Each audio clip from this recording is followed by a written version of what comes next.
करमपुर भरसां करमपुर थाने जी हद ॾियाणी Maksi link road तां लगभग एक महीनो अॻु नामालूम हथियारबंदनि हथां ॻोठो थंगई खान जाफ़री लॻभॻि सुजरा वासी नौजवान अब्दुर्रहमान जाफ़री जेको अगवा थियो हो मुगवी जी बाज़ाबी लाइ वारसनि पारां जेको आहे त काफ़ी भेरा एहतिजाज जो सिलसिलो बि जारी रखियो वियो।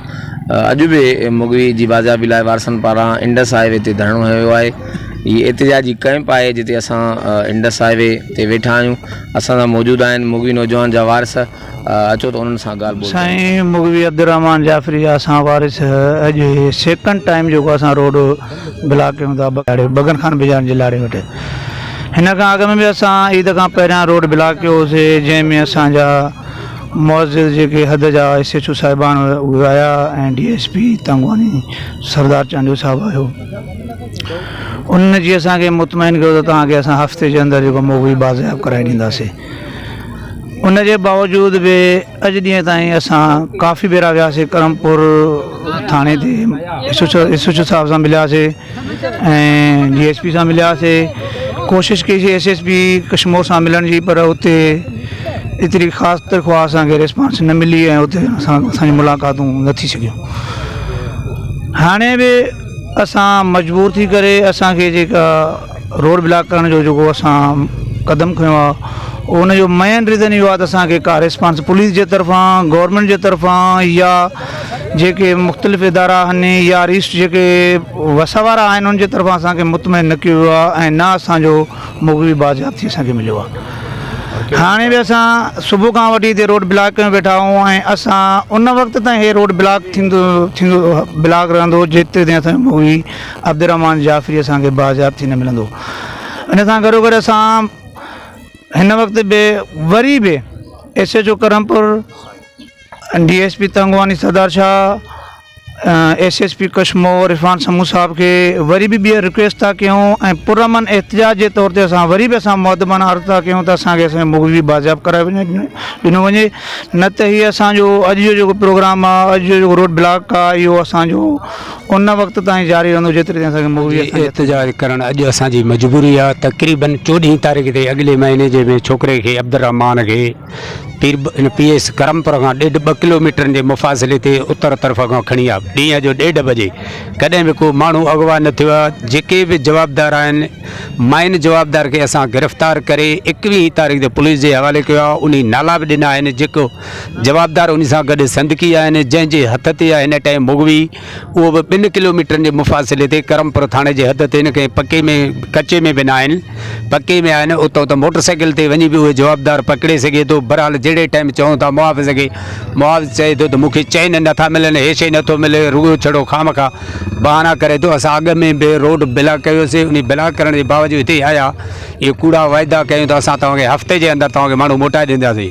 उहो हफ़्तो गुज़रण जे बावजूद हिन टाइम ताईं कुझु बि पुलिस असांजे ख़िलाफ़ु मुगवी जेको बाज़ थी वियो अगवा, उन जे जेके ॾुआरी आहिनि उन ॾुआरियुनि जे ख़िलाफ़ु कोई बि एक्शन नथो खणे। असांजो मुतालबो इहो ई रहंदो जेसिताईं हाणे मुगवी असांखे वापसि करे न ॾींदा, आज़ादु कराए न ॾींदा, तेसिताईं असांजो धरणो जारी रहंदो ऐं कैंप क़ाइमु रहंदो, भले जेतिरा बि ॾींहं असांखे लॻी वञनि। जीअं त जमियत उलमा इस्लाम यूसी पीरबा शुजरा जे जनरल सेक्रेटरी जी हैसियत सां मां अब्दुर्रहमान मुगवी जेको तक़रीबन अॻे महीने जी 14 तारीख़ ते अगवा थी चुको आहे मेन रोड तां, उन जी बेज़ाबी जे लाइ भरपूर जेको आहे मज़म्मत कयूं था ऐं उनखे बाज़ाब करायो वञे।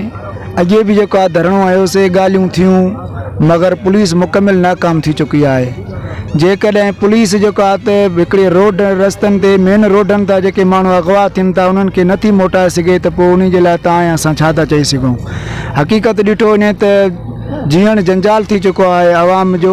घरों ॿाहिरि निकिरे थी त ख़बर नथी पवे, पुरत माण्हू आहे, हिकु त महांगाई जो दौरु आहे, काॾे कमाइण जे लाइ बि त इहो साह में जेको आहे थिए थो हले मोटंदुमि शाम घर हले न मोटी सघंदुमि। इन बदअमनी खे ख़तमु करण जे लाइ असां SSP कश्मीर मोहतरम मुकरम जनाब इरफान समू साहब खे अर्ज़ा कयूं त अमुन खे बहाल करायो वञे ऐं मुगवी अब्दुर्रहमान खे जल्द बि जल्द बाज़ाब करायो वञे, जीअं वारिस जी जेको आहे चेहरनि ते ख़ुशी अचे। हीअ जेको आहे त घर जा जेके भाती आहिनि उहे तक़रीबन 26 ॾींहंनि खां वठी जेको आहे त वीचारा हिन वक़्त ताईं मायूस ऐं तकलीफ़ में वेठा आहिनि। उन्हनि जे घर में जेका बाहि नथी ॿरे पई, राति ॾींहुं उन्हनि जे घर में रोइण ऐं जेका त पंहिंजे अब्दुर्रहमान खे सॾु करे पुकारनि था पिया। उन जे करे असां पुलिस खे इहा रिक्वेस्ट था कयूं, आला ऑफिसरनि खे, DIG लाड़काणी साहब खे अर्ज़ु कयूं त हथ जोड़े करे महिरबानी करे अब्दुर्रहमान खे जेका मुगवी खे आज़ादु करायो वञे।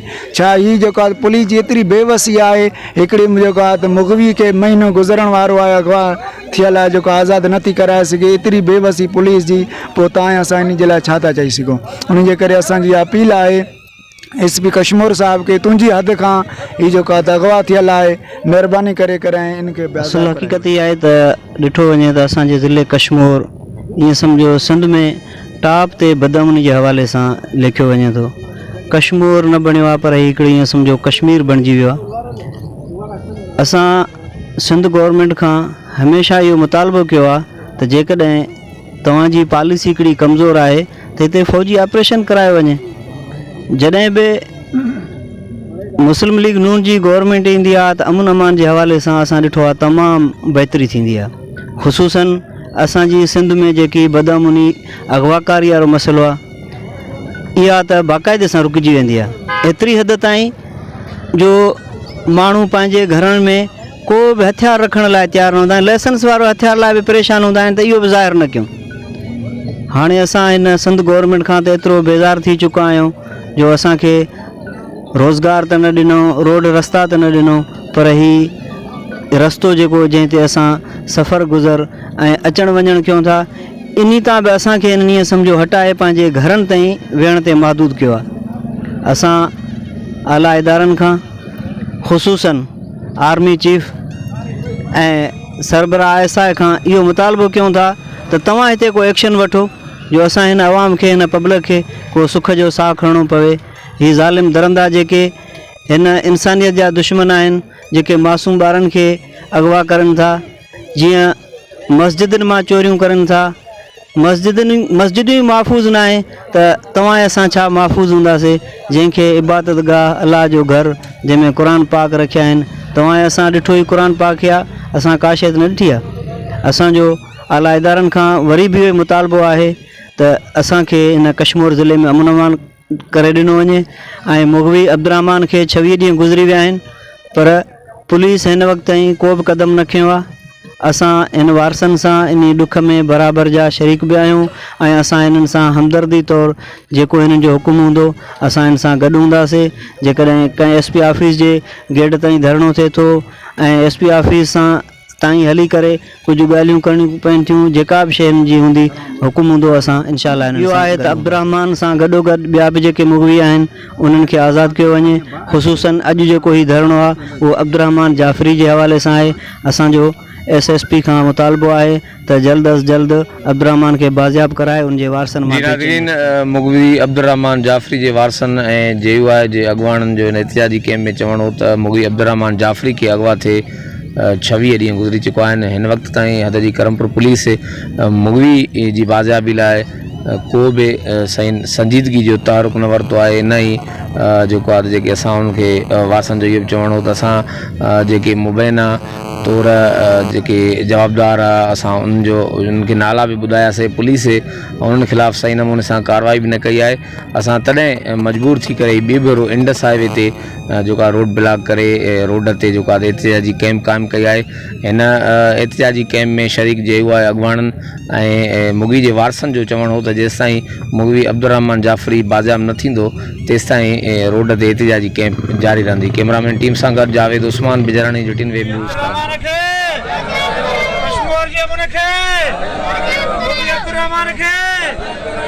मुगवी अब्दुर्रहमान खे